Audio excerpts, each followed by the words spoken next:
माध्यम से चुंबक बनता है। किसके शक्तियांश अधिक हैं? हे मित्र, यदि दुष्टों के अधिक हैं तो वे दुष्टता के हैं। तुम यदि शिष्ट हो तो शिष्टता के अधिक शक्तियांश होते हैं। स्वयं भी अध्ययन करो, दूसरों को भी अध्ययन कराओ और तत्व निर्णय ही करो तो फायदा है। और यदि ऐसी पापी शक्ति वाले जीवों के पास अपन पहुंच गए तो वे चर्चा भी आपसे विकथाओं ही करेंगे। कौन सी चर्चा होगी?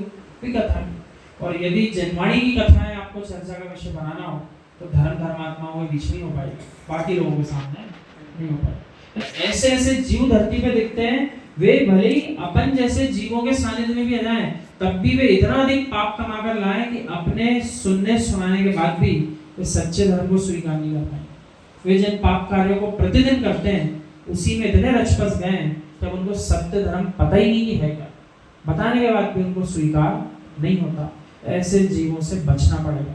लेकिन संसार छोड़ के आप जाओगे कहाँ? रॉकेट पे बैठ के दूसरे ग्रह पे थोड़ी जाओगे, रहना तो यहीं पड़ेगा उन्हीं के बीच में।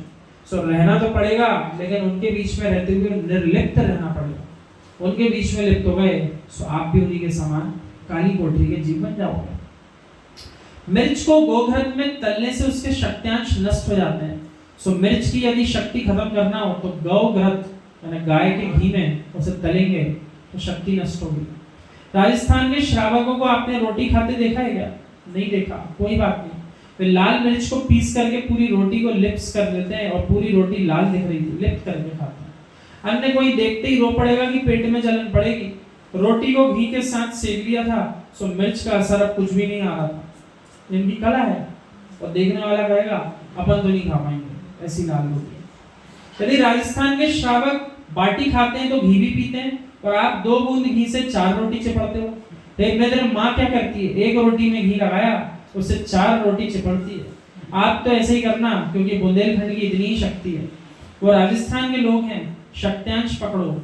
दुष्ट की शक्ति अधिक है तो क्या होगा? एक मित्र, जैसे लाल मिर्च को घी में तलने पर मिर्ची के शक्तियांश कम होते हैं, अविवेकी को मिर्च भी जहर बन जाती है। अधिक तीखी मिर्च खाओगे तो कंठ की नसें जल जाती हैं, पेट में जलन पड़ती है।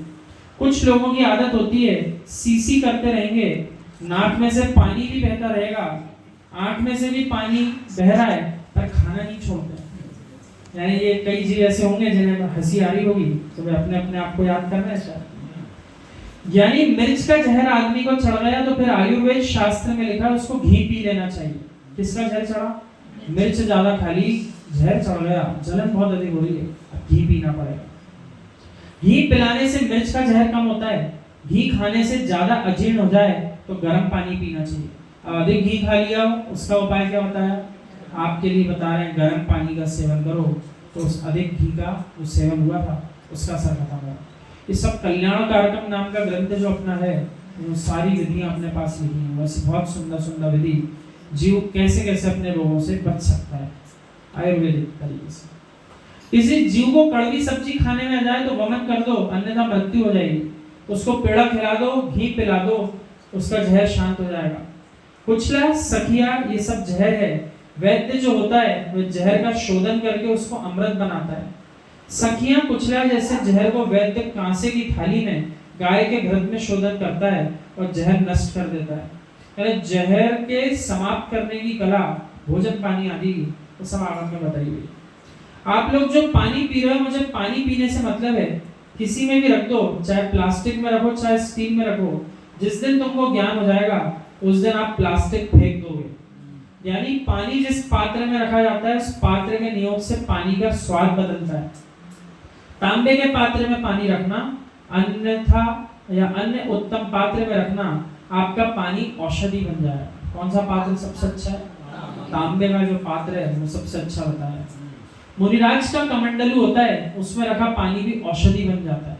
कई ऐसे घटनाएं घटती हैं जहाँ पर वीतरागी श्रमणों के पास से देखा, थोड़ा सा ऐसे कमंडलू से जल लिया, मंत्रोच्चारित करके डाला, जीव का काम बन जाता है। हमने देखा ऐसे जीव अचेत हो गया, बेचारा उठ ही नहीं पा, उन्होंने जल लिया, मंत्रोच्चारण किया, डाला और जीव जो है चेतना में आ जाता है। निमित्त नैमित्तिक संबंध। शीतल कुएं का पानी भी कड़वी तुमड़ी में कड़वा हो जाता है। ऐसी है मित्र, सज्जन पुरुष के बेटे और सज्जन पुरुष के चेले, वे भी दुष्टों के समूह में बैठेंगे तो उनके रंग और स्वाद भी बदल जाते हैं। क्या कह रहे हैं?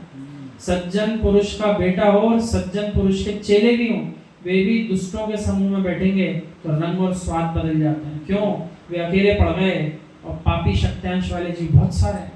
अब हो क्या रहा है, जो बेचारा सज्जन था वो भी दुर्जन बन गया। एक सज्जन कई दुर्जनों को सज्जन बना ले, ये बहुत कठिन काम है, लेकिन बहुत सारे दुर्जन मिलके एक सज्जन को दुर्जन जल्दी बना लेते हैं। ऐसा पंचम काल में देखने को मिलता है।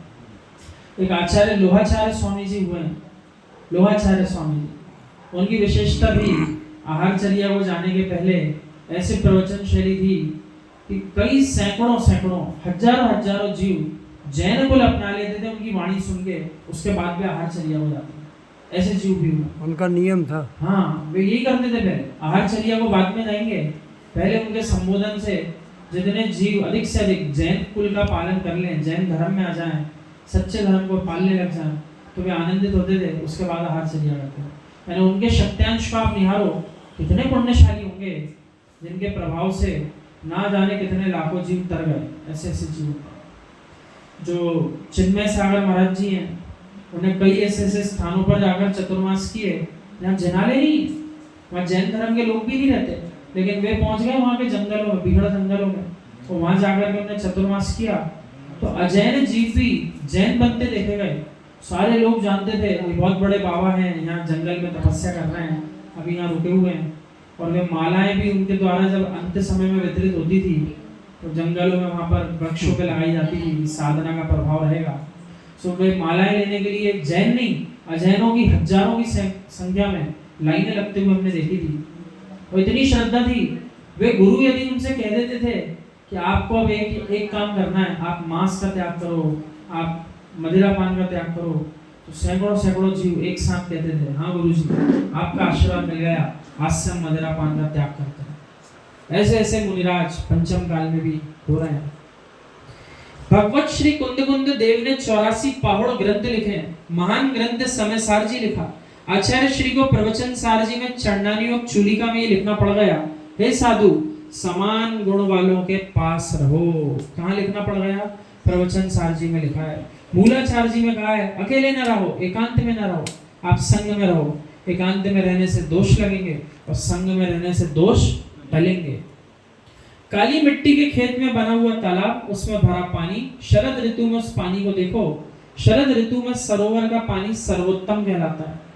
ग्रीष्म में कुएं का पानी पीना चाहिए, बारिश में कुएं का ही पानी पीना चाहिए। शरद ऋतु में तुम सरोवर का पानी पी सकते हो क्योंकि स्वच्छ हो जाता है।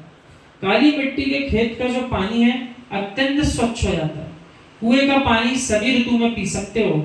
नदी तालाब का पानी सभी ऋतुओं में पीने योग्य नहीं होता। किसका? नदी और तालाब का हर